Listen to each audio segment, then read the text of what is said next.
अभी तो और तपना है, ये तो शुरुआत है। अभी तो चुनाव 13 मई को है, मतलब गर्मी होने वाली है जबरदस्त, और उस गर्मी में तपते हुए हमें अपना संघर्ष करना पड़ेगा, लड़ाई लड़ना पड़ेगी। और ये जो लड़ाई है यह 1 या 2 दिन की लड़ाई नहीं है, पूरे 5 साल की लड़ाई है। कितने साल की है? 5 साल। और ये 5 साल अगर हम चैन से जीना चाहते हैं, क्योंकि एक बार गलती हो गई, हमारा सांसद 5 साल नहीं बना, तो जो बीजेपी का सांसद बना उसने हमारे लोगों को खूब परेशान करने का काम करा। सही है कि नहीं? सही है कि नहीं? और ये चीज समझ लेना कि ये चुनाव कांतिलाल भूरिया का नहीं, हर कार्यकर्ता का चुनाव है।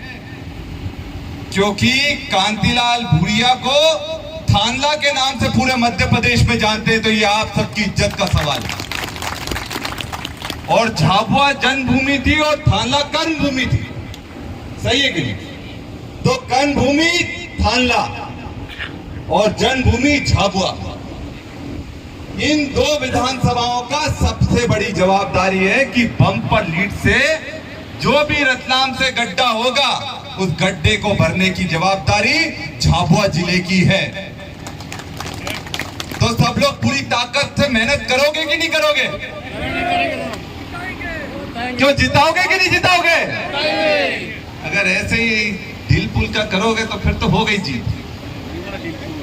तो जिताओगे कि नहीं जिताओगे?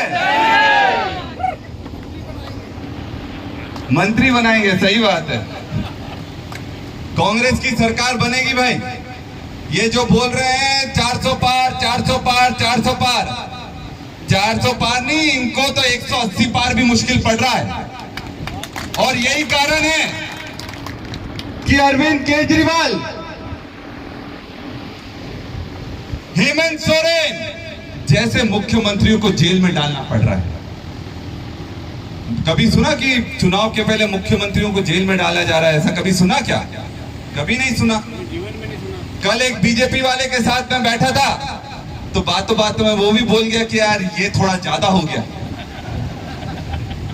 बातों बातों में बीजेपी वाला भी बोल गया कि यार ये थोड़ा ज्यादा हो गया, अति हो गई, इतना नहीं करना चाहिए। क्योंकि कांग्रेस की सरकार आई तो फिर बीजेपी वालों का क्या होगा? सही बात है कि नहीं? अगर बीजेपी वाला नरेंद्र मोदी इस तरह की हरकतें करेगा तो फिर जब कांग्रेस की सरकार आएगी तो फिर वो लोग भी तैयार रहे। क्योंकि क्या होता है कि हम लोग अहिंसावादी लोग हैं, तो सरकार आने पर थोड़ा माफ कर देते हैं, पर इस बार नहीं करेंगे। क्यों इस बार नहीं करेंगे? सही है कि नहीं? नहीं करेंगे। इस बार नहीं माफ करेंगे। और एक बात, एक और बात,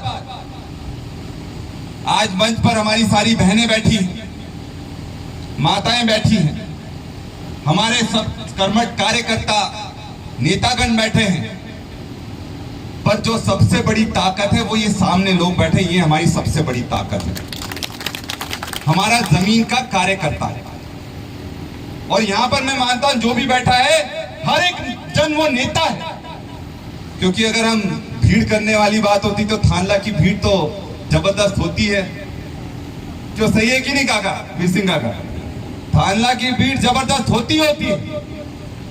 और हमारे कार्यकर्ता सबसे निष्ठावान और कर्मठ कार्यकर्ता है। और इसलिए अब ये मत सोचना कि कौन आएगा प्रचार करने के लिए, कौन आएगा क्या करने के लिए, खुद निकल जाओ। समय बचा नहीं है, अब समय हमारे पास बहुत कम बचा है। कोई बोले ना कि यार अभी तो चलो 13 मई को है, 13 मई ज्यादा दूर नहीं है। देखते देखते शादियों में पूरा दिन निकल रहा है, एक एक दिन में 15-15, 20-20 शादियां हो रही हैं। सही है कि नहीं? और अपने कार्यकर्ता भी सब दूर जा रहे हैं। तो जिस शादी में जाओ प्रचार शुरू कर दो, बीजेपी वाले को भी बुलाओ, देख यार तू भाई समझ ले दिल्ली में क्या हो रहा है अपनी अलग बात है, यहाँ तो कांति भाई को जिताना है। सही है कि नहीं?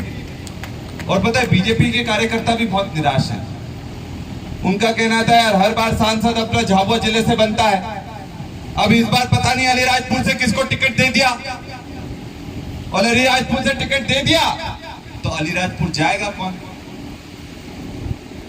बीजेपी वाला कार्यकर्ता भी यही बोलता है और बोलते हैं कि बीजेपी परिवारवाद करती रहती है, पर नागर सिंह खुद विधायक, नागर सिंह खुद मंत्री, नागर सिंह की पत्नी सांसद उम्मीदवार, नागर सिंह की पत्नी जिला पंचायत अध्यक्ष, नागर सिंह का भाई जनपद अध्यक्ष, नागर सिंह के परिवार के लोग सोसाइटी अध्यक्ष, नागर सिंह के परिवार के लोग सरपंच, सब कोई है तो बाकी बीजेपी वाला का है। और यही कारण है, बीजेपी का एक बहुत बड़ा नेता था जो वहां का भाजपा का जिला अध्यक्ष था पहले, और उसकी पत्नी जिला पंचायत उपाध्यक्ष है, वो बीजेपी छोड़कर कांग्रेस में आ गए। बोले यार इनके साथ तो नहीं चलेगा काम, ये लोग हमेशा अपराध ही करते हैं, लोगों को डराते हैं, धमकाते हैं, इनके साथ काम नहीं कर सकते, तो बीजेपी छोड़कर कांग्रेस में आ गया। अब मुझे बताओ सरकार छोड़कर कौन आता है? अगर सरकार में कोई चला जाए तो मतलब कोई फायदे की बात होगी तभी जाएगा, पर सरकार छोड़कर अगर कोई आ गया तो ये चीज साबित करती है कि वहां के लोग बहुत परेशान हैं। सही है कि नहीं? नहीं तो सरकार छोड़कर कोई आता है क्या? और सरकार छोड़कर पूर्व भाजपा अध्यक्ष, जिला पंचायत उपाध्यक्ष कांग्रेस में आ गए तो समझ लो बीजेपी की हालत पतली हो गई है। क्योंकि एक चीज समझो, नागर सिंह इतनी मेहनत करने के बाद, पैसा खर्च करने के बाद, डराने धमकाने सब करने के बाद, तब जाकर मुकेश भाई को सिर्फ 3000 वोटों से जीत पाया था। कितने वोटों से? सिर्फ 3000।